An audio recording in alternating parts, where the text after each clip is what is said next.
We can start the webinar. Good, excellent. Well, good afternoon to everybody. Welcome to this webinar by GlobSec. The title of the webinar is Coupling Energy Security, Regional Connectivity and REPowerEU Targets in the CEE region. So what we'd like to discuss is the new situation in Europe, I would say globally, which is mostly connected to the war of Russia against Ukraine, but also issues related to high inflation, changing energy prices, etc. Obviously, Central Eastern Europe is probably the most fragile and sensitive region affected by these changes. So our focus is going to be on the impact of these multiple challenges in the energy area, ranging from security to regional connectivity to the meeting of the goals of REPowerEU, a Green Deal, etc. So we have this kind of multiple challenges which are facing EU and in particular Central Eastern Europe. And our discussion today should focus on how Central Eastern Europe can address these multiple challenges in the most efficient way, or does it change anything in terms of priorities for different countries and for different key players in the energy sector. We would like to use the report, policy brief, which was produced by GlobSec under the leadership of Andrej Čubík as the starting point for the discussion. And then I would go with the first round of questions to our wonderful panelists, whom I will introduce after the presentation by Andrej. So Andrej, if you could briefly outline the main conclusions of the policy brief, and then we'll move to the first round of questions, and we will go to our panelists. But Andrej, please, the floor is yours. Thank you very much, dear colleagues. Thank you for letting me introduce this research. I would briefly go through two main slides, as I have put their main issues regarding some comparison between EU goals vis-à-vis Central Eastern Europe region realities. As you know, REPower means that. Hello, do you hear me? Yes, yeah, I can hear okay. you. Yeah. It's about REPower EU, which is on four main pillars, like save energy, accelerate clean energy transition, diversify, and put more into smart solutions, smart investments. Speaking about CEE region, it's at the same time an option and a challenge, because in this region we have some special circumstances and some issues which are on the average EU level not so much included into REPower EU from my point of view, and I want to highlight some of them. Like for the short-term period to save energy, to reduce energy consumption, we have in the region such very important issues that in comparison to Western Europe, it's lower average income level of households, which is connected to some kind of subsidized energy prices for certain portion of consumers. First of all, for households, it can be in different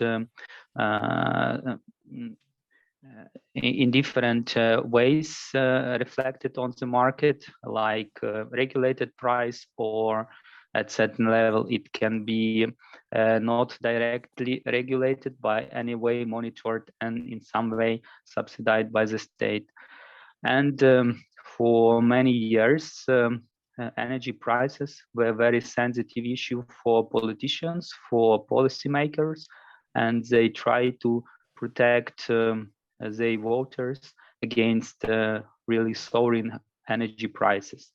It's from my point of view short-term burdens for reducing energy consumption by market instruments. Like with high prices, it is expected that consumption will drop very significantly and in short period of time. As for the medium period, to gain substantial reductions, the region needs substantial investments into comprehensive energy efficiency measures, because during the recent years, during recent decade, Central Europe countries, especially Visegrad 4, has invested heavily into the most efficient measures and gained some good results, but so-called effective measures are already done, meaning that next step and further reduction of consumption is only possible together with really huge investments into new energy efficiency measures. Right now, many states has made a very huge funds available for countering COVID and recession. That means that public funds are not so big in order to go with massive investments into new challenges, which we have right now together with energy shortages and energy scarcity. And as well, having analyzed regional integrated energy and climate plans up to the 2030, I find out that there are quite moderate energy efficiency and climate targets, which are not helping to set up medium-term goals and go to the implementation with all possible means. If we take the diversification, many countries of the region are land and infrastructure locked, meaning that these countries are still reliant on that ways and that roads which were developed in recent decades. First of all, on, I would say, Soviet era infrastructure, which is still very important to bring energy sources to the region. To my knowledge, even at that period of time, we still have not enough solidarity agreements between countries, and it is also a burden for further cooperation between stakeholders, between companies and governments in the region. What was quite promising, it was the start of electricity exports from Ukraine, started in the late June of this year, but now disrupted by massive Russian attacks. In that way, even moderate support, which could be provided by Ukraine in terms of reducing electricity prices, is now not available anymore. We also have to look on renewable energy deployment in the region, but here, unlike other countries, we also have some special circumstances. First of all, the region needs substantial investments because deployment of large-scale projects needs a lot of money, and due to lower average income level, it's not possible for households to deploy massively even on the roofs, some solar panels or etc. And due to environmental conditions, not all countries have also good conditions for developing solar and wind as the most promising kinds of renewables. As well, even those projects are quite time-consuming, so we need to plan them carefully and look for cooperation options in the region in order to invest in the most promising areas, and then together develop the projects and take advantages from the further utilization.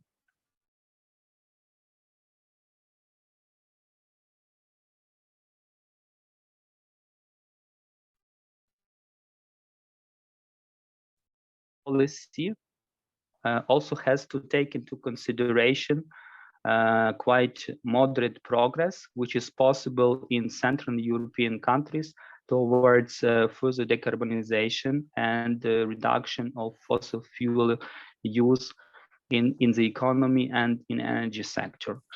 Because in addition to, I would say, economic issues, which we have due to financial situation, due to development of technologies and environmental conditions, we have also to take into consideration social factor, meaning that more rapid shift toward renewables, more expenses on their deployment will mean less money for public, less money for social protection programs, and it can be also a threat to stability of governments and democracies in the region. Coming to some... Andrei, what is RS? What country is that? RS, just a moment. Serbia, Republic of Serbia. Is it Republic of Serbia? Ah, yes, yes. Or, yes. or Republika Srpska, which is part of Bosnia and Herzegovina? No, I guess it's just Republic of Serbia, because those graphs are taken from European Energy Community report. Okay. So I would ask to go to the next and last slide, saying about some recommendations. Some countries already started arbitrations against Russian Gazprom for violation of long-term contracts and other terms of cooperation. In that way, putting forward some options for future return of lost money. I would say Central Europe should follow this this example and start or proceed with preparation of respective cases and put them into arbitration. At the same way, at the same time, I am pretty sure that Central Europe needs to clearly and openly say to European Commission and to other central bodies of the EU that we need much more resources in order to accelerate the decarbonization and deployment of more sustainable energy sources. What is important, the entire region has decided to start and intensify efforts to enlarge facilities of nuclear energy, peaceful nuclear energy deployment, in order to secure mid and long-term consumption and demand in electricity in the region. I think the attention towards Western technologies, both to that of large scale, like Westinghouse, Areva, or other European or Asian producers and providers, is quite good, together with small modular reactors, which can become a reality, I guess, in 5 to 10 years, and can be then deployed quite widely in the region, because in many cases we need a bit smaller and more dispatchable facilities in comparison to huge reactors like with 1,000 megawatt or even more. That way, it's good that governments have decided to facilitate nuclear energy deployment in the region, and will put efforts further to cooperate with Western providers of such technologies. What would be good? I guess it's further cooperation between the neighbors. I mean, Ukraine, Slovakia, Czech Republic, Poland, because these countries have decided to look on, so far as I know, to Westinghouse as a main provider of technologies. And this region can also join efforts in order to buy fuel or even try to construct some production facilities in order to have, would say, domestically produced fuel, and in that way enhance security of supply, and then have less problems with further deployment of nuclear energy in the next decades. As you know, Central Europe is very important still as a transit path from east to west, and right now from west to east in terms of gas supply, and to certain portion also electricity supply. If you look on some plans already discussed on the European level about Ukraine's recovery and future reconstruction, so we see a lot of plans of doing many renewables projects, including solar, wind, and even green hydrogen, because Ukraine has substantial land areas, and from environmental point of view, it's also good because we have sunny areas, we have windy areas.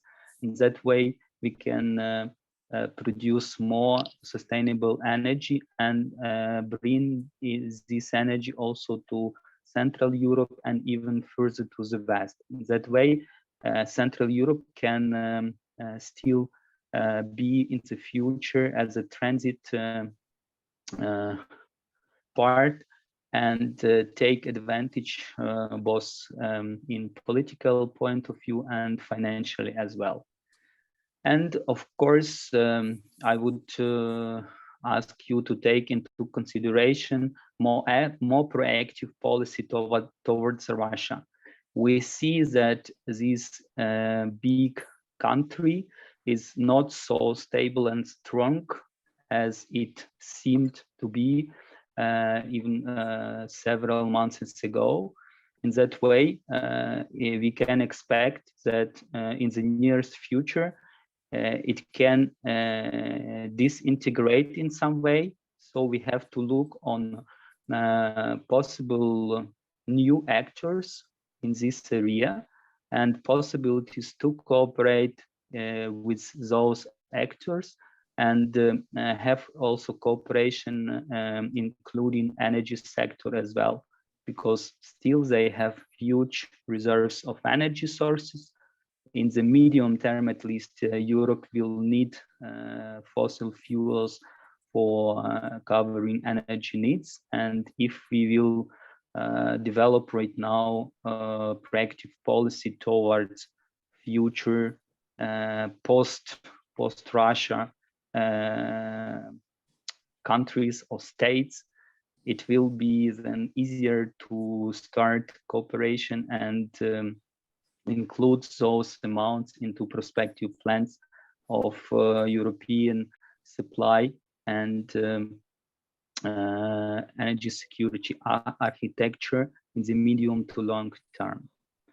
At that point, I would stop and would be grateful for your questions or comments. Thank you. Thank you, Andriy. I think very interesting paper. Also, thank you for the summary, which outlines interesting ideas and recommendations. I think it's a very good base for our discussion. which I would like to start now. And before going to questions, I would like to introduce our panelists. And I will start with ladies. One of the ladies we have on the panel, Dora Černuš, who is Senior Climate and Environmental Policy Expert from Equilibrium Institute in Hungary. Thank you for joining us, Dora.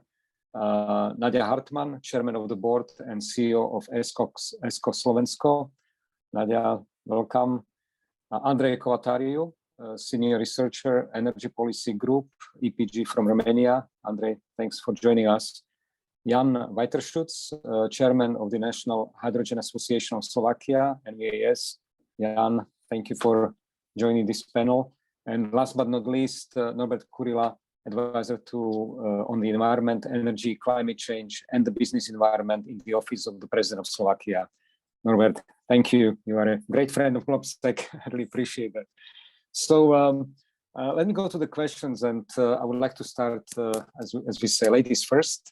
So Dora, Hungary is certainly a very important country of the region, very diverse energy environment, including nuclear, with PAX 1, now PAX 2 being built, very strong movement towards renewables, special ties to Russia, I would say. So it's a very interesting mix of issues that Hungary is dealing with. How do you see Hungary in the context of Repower EU and the whole complexity of issues that we are dealing with now in Europe, and particularly in Central Eastern Europe? And first, I would like to also ask you to stay within 5 minutes with your answers so that we can cover as much as possible during our discussion. Dora, please. Thank you, and good afternoon. I will try to stick to the 5 minutes. Not easy, not an easy task, I know. The questions you asked almost puzzled. So thank you very much. And first, before answering your question, I would just like to say just 2 sentences about Equilibrium Institute, the think tank I am representing. Just to explain that we are independent think tank in Hungary. We are solution-oriented and future-oriented, and we don't deal with politics. We just deal with policy.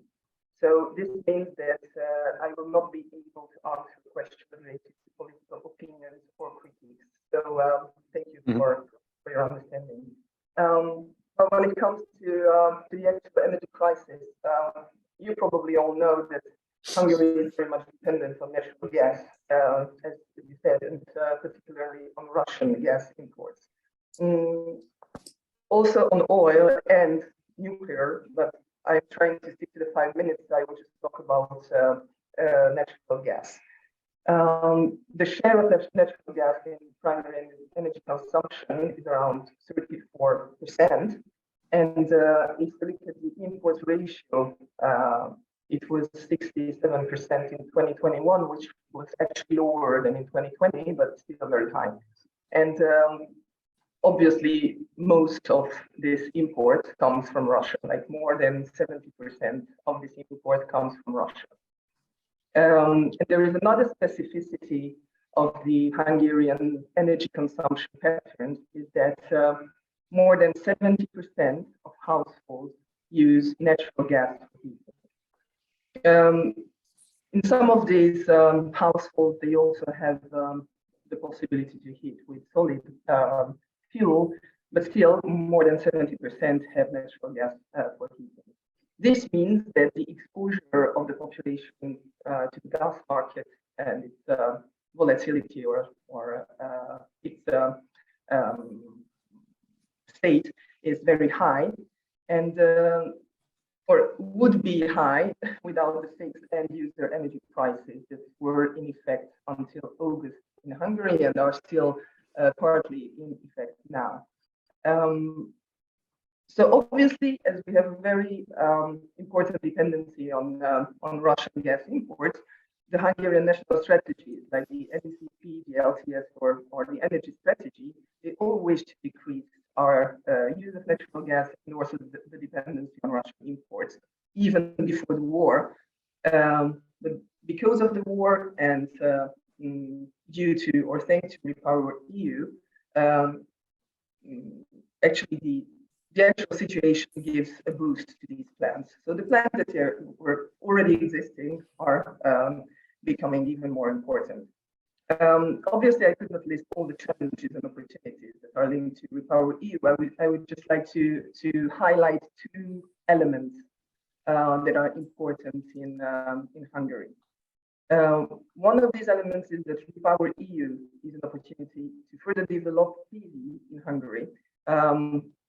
Actually, in the past years, Hungarian renewable electricity development was basically focusing on solar energy. But now wind also has to be in focus. In Hungary, basically there was a ban on wind energy development since 2016. So now this ban just has to be lifted if we want to follow Repower EU. And the other thing I wanted to highlight is very much linked to renewable electricity. This is the question of the electricity grid. As I told you, there was a huge PV boost in Hungary. It happened in the past few years. And actually, Hungary cannot go further if the grid is not developed. And in Hungary's Recovery and Resilience Plan, that is a final plan, but as you know, it is still not approved by the European Commission. But if one day it is approved, like an important amount of funding is dedicated to grid development, and Repower EU makes it even more important to develop the grid and to develop regional interconnectivity in the sector. So that is for now. Thank you. Right. Thank you very much, Nora. Appreciate that. And I think the fact that, as you pointed out, that 70% of households in Hungary are using natural gas, it's certainly something that has to be considered in terms of priorities and restructuring. So thank you so much. I will move to Nadia Hartmann. Nadia, the company you represent, CEZ ESCO, is very active in different projects focused on energy efficiency, improving the energy savings by developing public-private partnership projects. How do you see the situation in the region? Because we are active both in Czech, Slovak, V4 countries, and especially how Repower EU could be helpful to you, or where do you see the opportunities? Thank you, Vasil. First of all, thanks for having me. It's always nice to talk with people who are engaged in the topic. So as you highlighted, we present part of the energy business, which basically set for already what we now see as targets in all the initiatives as Repower EU or Green Deal. And I think we were having quite a loud voice. The changes speed up. This was also before the COVID and Russian invasion to the Ukraine. So first of all, I would like probably to say there are like very many different opinions on the crisis, and many are blaming the Russia. But I have been reading a very article in Wall Street Journal from Joseph Sternberg, who said we are basically like CEE region and the West itself guilty ourselves for this crisis, because we created energy sector which is super dependent on the autocracy, and it's very little diversified. You know? So when we are talking about the resources, and I have to say, I was thinking, I think to a big extent, he's right. And when looking to the Repower EU, these are things which are extremely important for us. These are three main targets.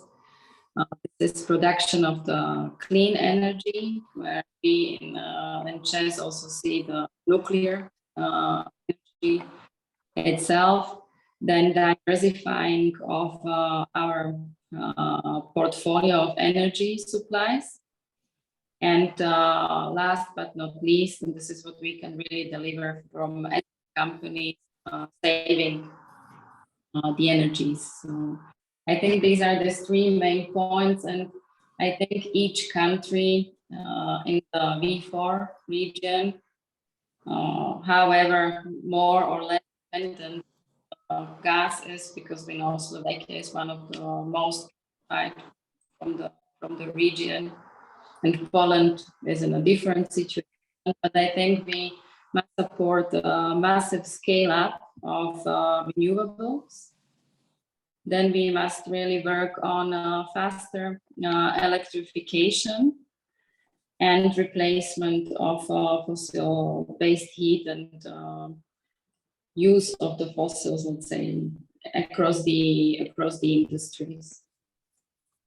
And we can really provide diverse solutions for this. There is no one size fit all. So there are different things that need to be done when we talk about the buildings and their retrofits. There are different solutions for in the industrial area. Of course, we cannot talk only about renewables, because the production is very energy intensive. But these solutions are here for the years, and I was speeding them up and just highlighting that there's not enough done, and it was too slow the years before. So I think it's very good if we talk about the cooperation in the region. We know that I think 3 or 4 weeks ago, the Czech and Slovakia were already signing the agreement on the cooperation in this memorandum in the energy area. But I think really everyone must from themselves, and each country must work very hard because there are country-specific speeding up these changes. And then we can, of course, talk how we can help each other in crisis. Great. Thank you very much, Nadia. I think you also brought interesting element, which is important, I believe, in all countries of our region, which is using different energy savings measures, for example, in retrofitting buildings, because public or private buildings consume a lot of energy, and changes in this area would bring a lot of CO2 reductions. I think one of the issues for me is, but maybe you can address it, especially maybe Norbert, as he's very much on the policy level, what could be synergies between recovery plan and Repower EU, because I see some overlaps there and maybe opportunities to utilize both. But I would now I would like to move to Andrei Kovatariu from Romania. Andrei, I think it would be interesting to have some perspective from Romania, on Repower EU. Mm-hmm. What does it mean for your country? What kind of opportunities it brings? And maybe more specifically, when looking at this, because it seems to me that sometimes this is put as a choice of one or another, which is basically the kind of geopolitical issues related to energy security, handling energy crisis, versus on one hand, versus clean energy priorities and policies. And I wonder whether this is a real choice, one or another, and we need to kind of slow down with some of the clean energy targets from the different types of Green Deal elements, or we can actually move both on both sides in parallel. So, Andrei, please go ahead. Thank you very much, and thank you very much for the invitation. It's I'm very happy to be here with you today. So, thank you. I think this year's situation found Romania in a slightly better situation, simply because the need for gas, for imports, Russian imports of gas, are at a lower level in Romania than in other countries. So we had to import 10-15%, let's say, of the consumption, and we can manage somehow to do it without that. But still, I mean, being part of the European Union and of the ecosystem of the energy system, of course, price effects and all the other issues have spillover also in Romania. At the same time, we need to understand that both Romania and Bulgaria actually are arguably the poorest countries in the European Union. So the price effects have had a very different, let's say, they left different scars when it comes to affordability and energy bills. And for this reason, I think there is a slightly different narrative in Romania, or a different attention that has to be put on prices. Now, the Repower EU and the efforts going forward, and I subscribe to Dora's comments. I think investments in the grids are critical in order to deploy more capacity, because capacity is needed. Electricity capacity is needed, obviously, to increase the independence level and the security of supply. But in order to do that, first, the grid needs to accommodate these new volumes. But then again, when it comes to renewables, the potential is pretty high, both in Romania and Bulgaria, I would say. But in Romania, the potential is high. We have a diversified mix of generation, but also the natural potential for additional renewable capacity is pretty high. I would say, obviously, that onshore capacities, solar and wind, have been a focus in the past and should also be in the future. But offshore wind is also a great potential in the Black Sea. And Romania and Bulgaria are looking into new capacities for the years to come. But as you can imagine, the Black Sea is quite a problematic area at the moment. So from a geopolitical, let's say, or pure security point of view, there are some concerns in this sense. But still, the potential is there, and it should be grabbed. Now, moving to your second question somehow, and maybe building a bit on what Nadia has said a couple of minutes ago on this fault that Central and Eastern Europe, or Europe as a whole, has in the current situation, because we kind of relied on one dependency on one supplier mostly. This is actually a threat also when it comes to renewables, because, as you all know, the critical raw materials that we need, or the critical or the rare earth metals that we need to deploy or to manufacture and then deploy renewable capacities, are unfortunately not in Europe's hands. And they are controlled, both the mining and the refining process are controlled by the Chinese state. So in this sense, I mean, we are moving from one main supplier of gas, coal, and some oil, to only one, basically, supplier at the moment, at least, of rare earth metals and critical raw materials. So in this sense, I think Europe should have their homework done in the next few years in order to prepare for that high deployment or higher deployment of renewables in a very fast time. I'm afraid it's not that possible, or it will come at a very high cost, because geopolitics will come into play. And I also want to end with a short comment that applies to Romania, but I think it applies to the region and to the European Union as a whole. Andrei has mentioned in his report, and a very good report actually, but has mentioned that these high prices, so basically the market signals, can actually drive or can actually decrease the overall demand. And that will probably lower the pressure on prices and will generate lower prices. I tend to have a doubt on that, and I will tell you why. Because this year, basically, the overall demand, the gas demand at European Union level, dropped approximately 10%, both behavior-wise, but also conditions. I mean, the fall was pretty mild, so more or less 10% of gas consumption for heating versus the previous years has been recorded. A bit less on electricity, but still a decrease on electricity as well overall. Now, the prices have not decreased at all. They are 15-fold or 10-fold. It depends on what kind of period you look at, but they are still high. And this kind of bearish, let's say, factors, including a very good year for solar and wind in Europe, have not been translated into lower prices. And that is because, obviously, of the gas, of the expensive gas that we import. And it's also because of the, to some extent, at least, to the market design in Europe that has basically or has somehow perpetuated the price crisis. And at the same time, there are various crises across Europe, nuclear in France, some coal supply issues in Germany, some other hydro issues across Europe. So all these kind of factors, despite a lower demand, both on gas and electricity, have not translated into lower prices on the short run. So I'm afraid that market signals on the short run, market signals may not actually improve the situation when it comes to prices, but on the medium and long term energy efficiency solutions driven by market by price signals or market signals will generate that. I'll stop here. Thank you.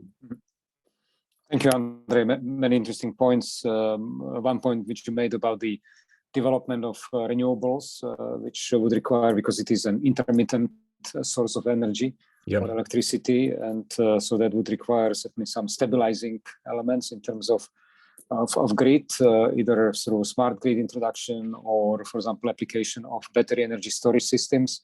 All that requires rare earths and materials, critical raw materials, and here we may fall into another dependency, on another country which is not much better than Russia. So certainly a challenge that we need to address. And now also because of the time pressure, I have to move immediately to Norbert Kurila from Slovak President's Office. Norbert, do you look at all these issues from, I would say, kind of macro policy level? Not only in the Slovak context, but also as one of the top experts in the OECD, and also driving many activities from President's Office in Slovakia. So how do you see Repower EU overall situation? Does it change any priorities that you see for the region, and kind of your view from this kind of macro level, I would say?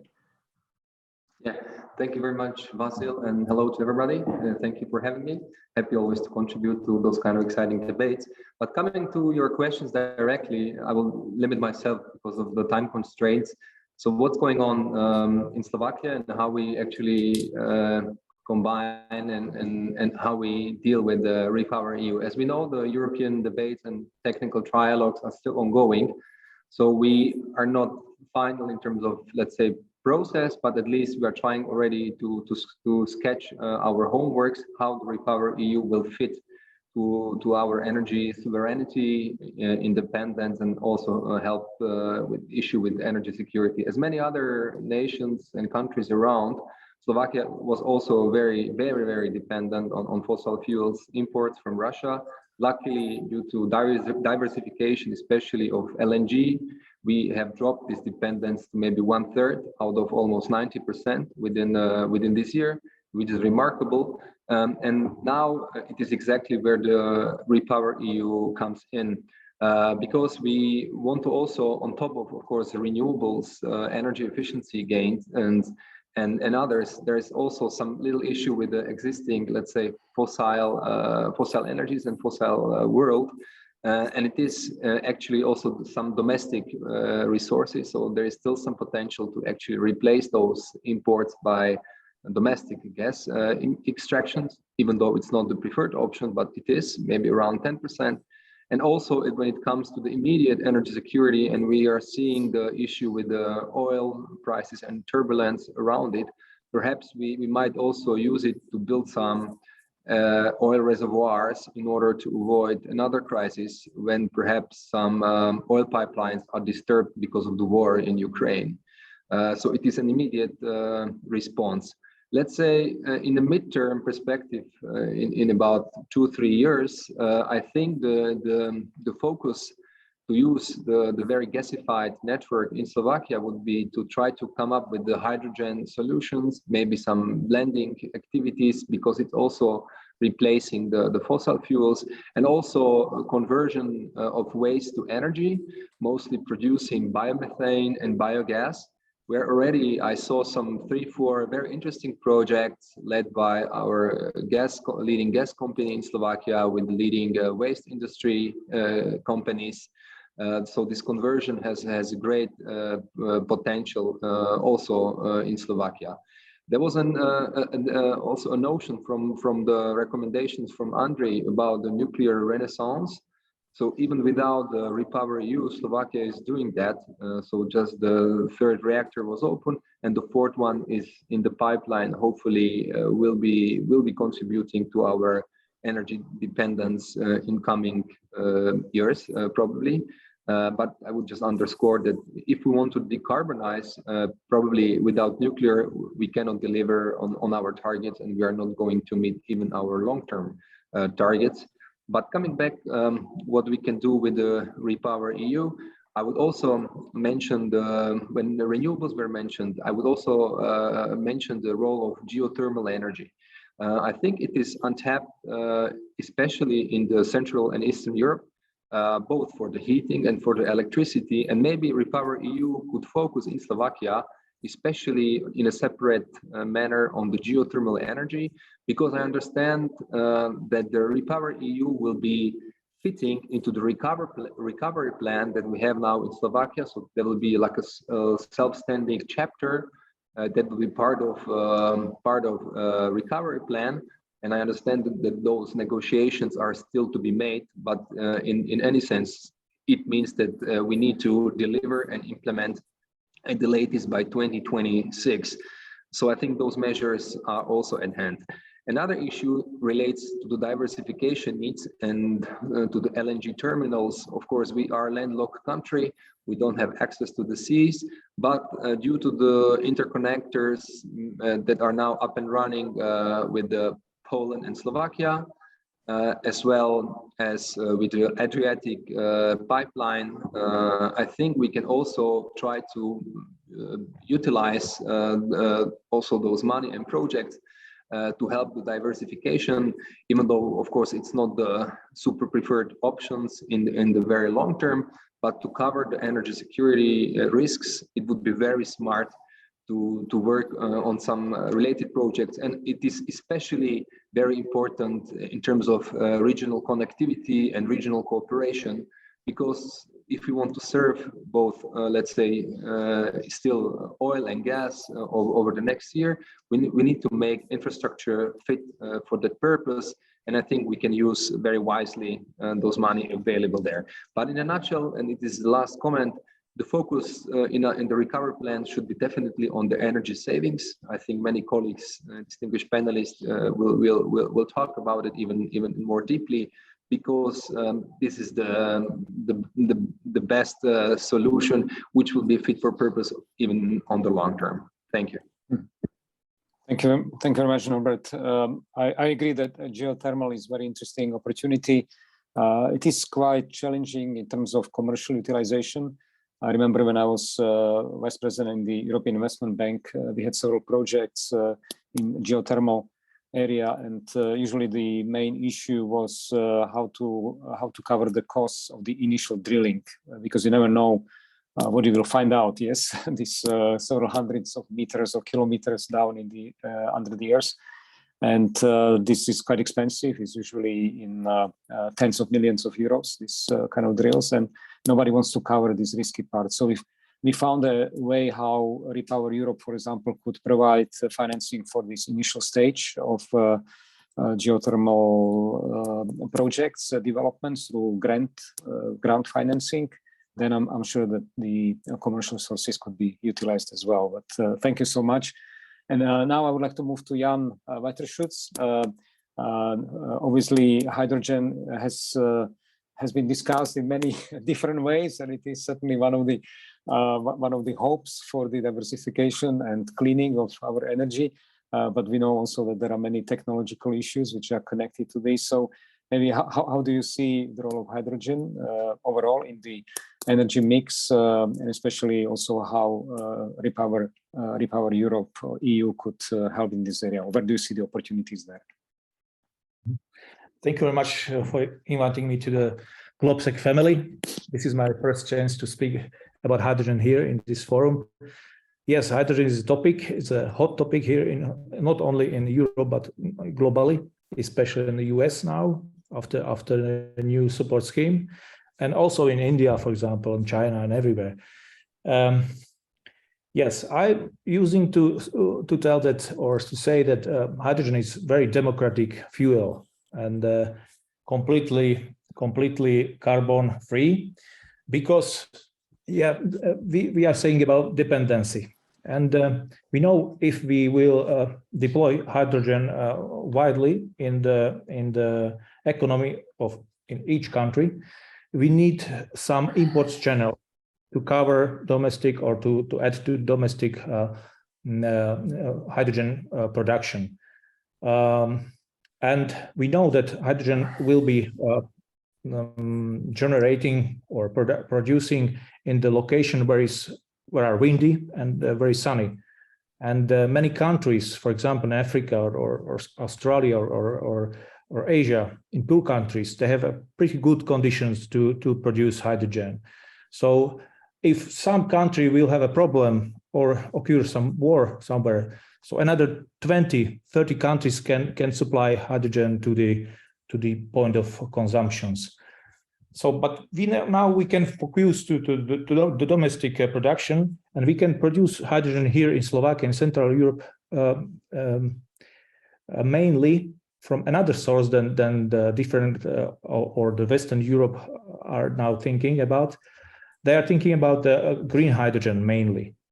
Green hydrogen is renewable hydrogen made from renewable sources, but we know that in Central Europe there are not so nice opportunities to generate very cheap hydrogen from sun and from wind. But we have a lot of nuclear potential, nuclear energy in Hungary, in Slovakia, potentially in Poland in the future. And there are 8 countries in Europe that now is negotiating to convince Europe that blue hydrogen is also the solution for the fulfilling the targets of Repower EU. Now, if trialogue finish, maybe 4.5% of today's fossil fuels using in transport sector will be replaced by hydrogen in 2030. This is a huge number, and more huge is a number for industry. There will be 50% of currently used gray hydrogen made from fossil fuels replaced by green hydrogen. Especially in Slovakia, we have a very large heavy industry in Slovakia, and also chemical industry. Ammonia producer Duslo needs 100,000 tons hydrogen per year. So imagine if you need to replace 50% of this hydrogen, you need a lot of renewable sources. So I believe that after war, Ukraine will recover their energy system by European money, by European support, and in green color. So we know that hydrogen will be generated from the surpluses of electricity generated from intermittent sources like wind and sun, and we can repurpose existing transition grid to import Ukrainian green gas, green hydrogen to the Slovakia, for example, for US Steel Košice, for green steel making, and then further to the Czech Republic and to the Germany. So this will secure enough and cheap hydrogen for the hydrogen deployment and hydrogen value chain development. Maybe I'll stop here, and maybe we can continue in the next round with hydrogen. Great, thank you, Jan. Thank you. Interesting ideas about how to produce from gray to blue, but eventually green hydrogen, and how to use it in also industrial applications. Now, as already indicated, I will have to run to some meetings here in Washington, D.C., but I will ask Federica to continue the discussion. My apologies, I will have to leave you at this point. But thank you so much for joining us, at least during my part, and have a great day. Federica, please take over. Yes. Thank you. Bye-bye. Thank you, Basil, and have a productive meeting. Thanks a lot. So after this first round of questions, I would like to expand a bit the angle of our discussion and focus more on a cross-border regional perspective, and also consider some potential for joint actions in the Central and Eastern European region. So considering also the time pressure, I would like to ask the speakers to cover this angle briefly, and then maybe we can expand a bit more if there are questions or comments. So I would start with Andrei Covatariu, and I would like to look at the near future of energy security for a moment, and in particular at the process of filling gas storage facilities in the 2023-2024 winter season, which is expected to be more challenging and costly for the EU and member states compared to this year. So Andrei, what are, in your opinion, the main opportunities for joint actions to increase energy resilience in Central and Eastern Europe? And do you think that this area is more prone and exposed to energy disruptions? Thank you very much. Thank you very much. I think there are some particularities, and the region, as was already mentioned, has some landlocked countries that have very limited, I would say, options in ensuring gas supply for next year. But in general, I believe that next year will be a more problematic process of ensuring the gas storage in Europe. Obviously, we don't have, or we have very little gas coming from Russia via pipelines. There is 15% at the moment, only 15% of LNG coming from Russia, but other regions are exporting to Europe LNG, and probably they will continue to do so, provided that we will be able to pay as European Union. I believe that will cost us much more than it did this year, especially because China will probably reopen their economy and the demand will increase. Therefore, also the LNG prices will increase globally. So that will translate into higher prices for Europe. But again, I think the region has somehow very diverse opportunities and challenges, I would say. There are countries in Eastern Europe, Romania and Bulgaria, that have some other options, LNG and not LNG, for ensuring some gas supply. For those that are landlocked, I think there are limited options. But at the same time, the new pipeline, Norway, Poland, Slovakia, will ensure some opportunities in this sense, obviously, and hoping for a good partnership with all Netherlands, but most especially with Norway on that. Hopefully the prices will stay at a decent price. But at the same time, as I mentioned, the LNG imports in general, and I think also the new LNG terminal or new LNG terminals in Germany would support that, provided that once again we will reach and we will have strong and reliable partners for importing LNG. So I think it will be problematic also because the subsidies that we paid this year for the bills and obviously for ensuring the gas storage went to the roof, almost 600 billion in total at EU level. Half of it only in Germany, but in total, almost 600 billion. So if we extrapolate that to next year, when we will have limited, or in comparison, limited options for gas imports, both LNG and pipeline, then we can obviously say that it will be problematic and costly.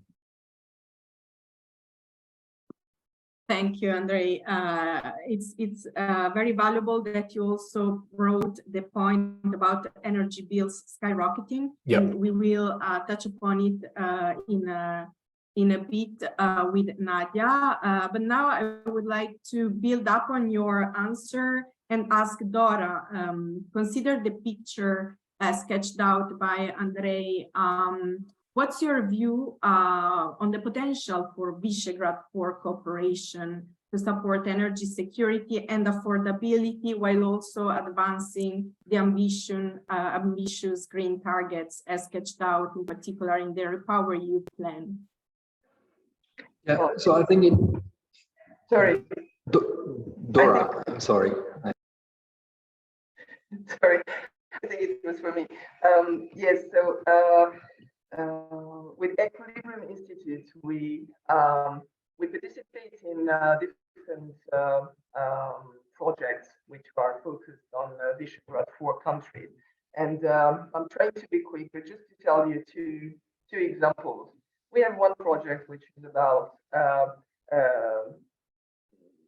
we are trying to find and to share good practices linked to decarbonization with Visegrad 4 partners and share these good practices with Serbia. Another project is about decarbonization of heavy industry in the V4. Just these two examples, you probably know that it is not very easy to find similarities that are for all the V4 countries when it comes to energy or heavy industry. Like, our countries are so different.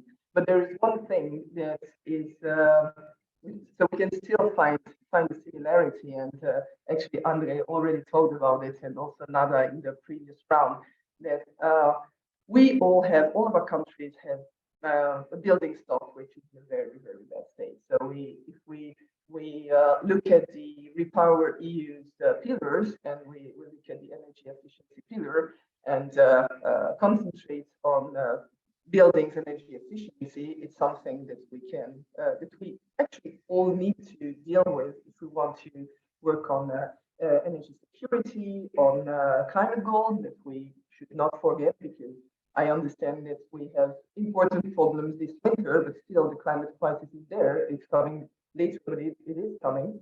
So we just have to deal with the building sector. I know that the data are quite similar in the different V4 countries, but for example, in Hungary, we have like 1/3 of final energy consumption, which is linked to our buildings, and also approximately 1/3 of greenhouse gas emissions. But what is also very interesting is that if we look at the building stock that exists now, like more than 80% of these buildings will be here in 2050. So we can have like wonderful new buildings, but if we don't deal with the actual building stock, we will not get anywhere with energy efficiency or climate goals. So, and that's my last point. It's obviously in building retrofit or in construction, like in the construction sector, we have got finite resources in materials and human resources. We just don't have enough people who know how to renovate our buildings. I suppose you have the same problem in your countries. In Hungary, it's like a catastrophe to try to find someone who can help you with your house. So there is a problem with human resources and materials. And if we have to choose between where to put the focus, and we have to choose between new buildings or building retrofit, we have to choose building retrofit to focus on this this area, because it has got a bigger effect in the whole on the whole picture. And I think that this is something that is worth representing together as V4 countries or other countries of the CEE region. Thank you. Thank you, Dora. And I will now turn to Norbert, indeed, and also considering Andrei and Dora's remarks, they have sketched out some challenges, opportunities for Visegrad 4 and the broader CEE region. So I would like to ask you, Norbert, how do you see these challenges and opportunities, also taking the perspective of Slovakia? What can be the role of Slovakia in these broader regional picture, and what can be the country's contribution in this cross-border energy cooperation? And if you want to touch upon some clean energy sources that you have mentioned before, like hydrogen, geothermal, or biomass, this would also be of interest. Yeah, sure. Thank you very much. And sorry, I apologize, I got heard my name also before. No worries, it's surprises from live.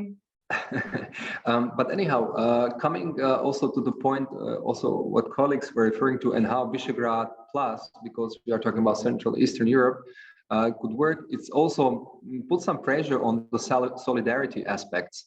So I think this debate is somewhat still missing, because we also don't know when the real crisis happens again, and we would certainly be hit the hardest because we are mostly exposed to the fossil imports. So I think the solidarity mechanism and our joint role in advocating it is very crucial. I think this should be underscored. Maybe to some positive cooperative projects and actions, I think I would also come back and return to the energy sector and to the grids for a bit, because there was a notion on smart grids, and especially in the western part of Slovakia, there are two interesting projects, also southern with Hungary. But first of all, it's the ACON project that physically connects networks with Czech Republic and Slovakia to integrate renewables. So I think this smart grid is already well underway, and it could be very useful also in interconnecting and sharing perhaps also energy to Ukraine if needed. So this is very critical, and also a very positive example of cooperation with Slovakia and Hungary is the Danube in Grid project, that basically it also contributes to the smart grids development in the neighboring country, and could actually uptake another 1,700 megawatts of clean energy. As we speak, I think around 600 have been already unlocked. But through another efforts, we can increase this connectivity and collaboration. So these are two great examples on the smart grids development. And by the way, there are not so many. Those projects are also the projects of common European interests. So they receive the European funding, and this is a good example how we can actually strengthen our cooperation and try to be successful in some grants and funding available in Europe. And coming maybe to the sources of energy, I was also trying to make some examples in terms of regional connectivity on LNG diversification and others. But I think predominantly Slovakia is unfortunately not self-sufficient. So we need to rely on the cooperation. The interconnectors with Poland have been already mentioned, and trying to negotiate with Norway. But what is also very important, because we will see the very rising prices of LNGs, when also speaking about the Chinese recovery. So what is also very important, that we will actually procure as the European Union, not only in Central Eastern Europe, but as the whole European Union, the prices together, as we did, for example, during the COVID pandemics, when the order was collective. Of course, the price and the certainty improved very well. So joint actions, also beyond Visegrad, is very much needed, both for solidarity and for the joint purchases of gas, for example. Thank you. Thank you for providing us with some concrete practical examples of how cooperation might work among countries, and also at the broader EU level. That's something that we really need, as you were underscoring, in these critical moments. And now we'd like to ask Jan, how does he sees the hydrogen as a clean energy source in these broader cross-border cooperation picture. In particular, Jan, in your opinion, how can hydrogen be included in some of these practical projects? Are there some cross-border initiative that should be prioritized, or some investment, joint actions that we should really advance in the near future? Mm-hmm. Yeah. As we know, hydrogen value chain is not here. So we need to build it from the beginning, from the scratch, from the generation to distribution and to end products and use. So we need to start on the local scale to build it. And we can see also the cross-border chance for cooperation in V4 countries and further. And also we have as Norbert mentioned that there are intercoupling, not only in the meaning of electricity, but there are a pipe coupling. We mentioned already that we have a interconnectors from the north to south also, and from the east to west. And this is what can the V4 countries and also the Romania and Bulgaria will connect for the future. And this will be a Central European part of a huge European hydrogen backbone. This is our goal. So we want to touch this hydrogen backbone in 2030, I think, after this. But before, we need to start from the small location. And in Slovakia, we see that there is a demand or interest from the regional governments or municipalities to build such a small value chains. For example, Košice is the leading region in this, and they have a huge project for the buses, for taxi fleets, and also for heavy duty vehicles. And this means in interconnection that we need to build also the refueling stations, the grid of refueling station for hydrogen that connects all the countries for the heavy duty transport, for example. I'm telling about heavy duty transport because this will be a main consumer of the hydrogen in mobility sector in the future. Beside the Košice, we have also the Považie Valley here in Slovakia, Trenčín and Trnava and Žilina, which will cooperate, for example, with Ostrava region in Czech Republic, in Moravia. This initiative coming from Western European countries where hydrogen valleys already are growing, and this initiative will come to central part of Europe, supported by the calls. Now in winter, in January, there will be a call from Clean Hydrogen Partnership for hydrogen valleys for Central European regions. So now we have a chance to run closer to Western European countries and to build together green Europe based on hydrogen too. As the prediction is saying, 20% of hydrogen, 20% of all energy mix in 2050 will take hydrogen. So hydrogen will use everywhere where direct electrification is not possible or is very costly. So we have a big potential, not only mobility industry, but also in heating of buildings, and as a replacement of natural gas in heat process in industry. So this wide portfolio is open for hydrogen as a green carrier of energy for the future. Thank you. Thank you, Jana, for your insights into how the hydrogen ecosystem should develop. As you were pointing out, it is not there yet, so there are huge opportunities for shaping it, and there is also something that needs to be speeded up in the near future.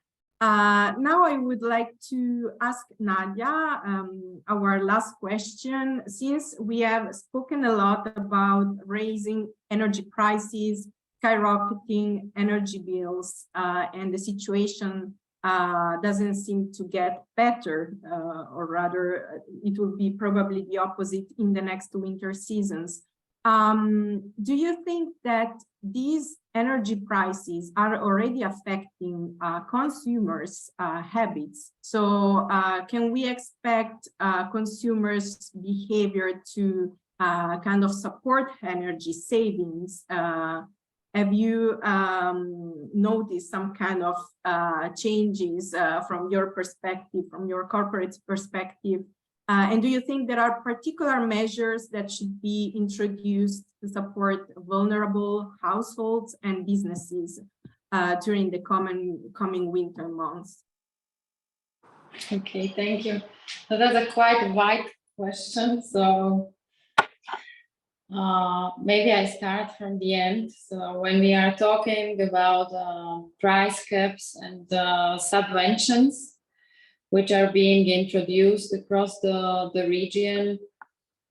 At this stage, I find them, of course, necessary, because I think households and also the industry wouldn't be able to bear the explosion of the prices, or if we would transfer all the cost of the production of the energy to them. But it again brings us to the situation, or to the previous discussion, where we should support energy savings to much higher extent, because unfortunately these money are just going to be wasted, and I think it's going to be much bigger amount of money than what EU is thinking to put in Repower EU. So we could use this much more efficiently, should we have been thinking about the problem earlier on, and it should advocate much more faster. And I think we really need to look, we don't know what to do, but we need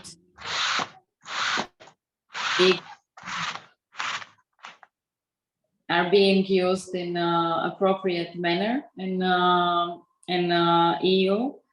So as an example, if someone built a photovoltaic plant, or if they want to project in energy savings, it's quite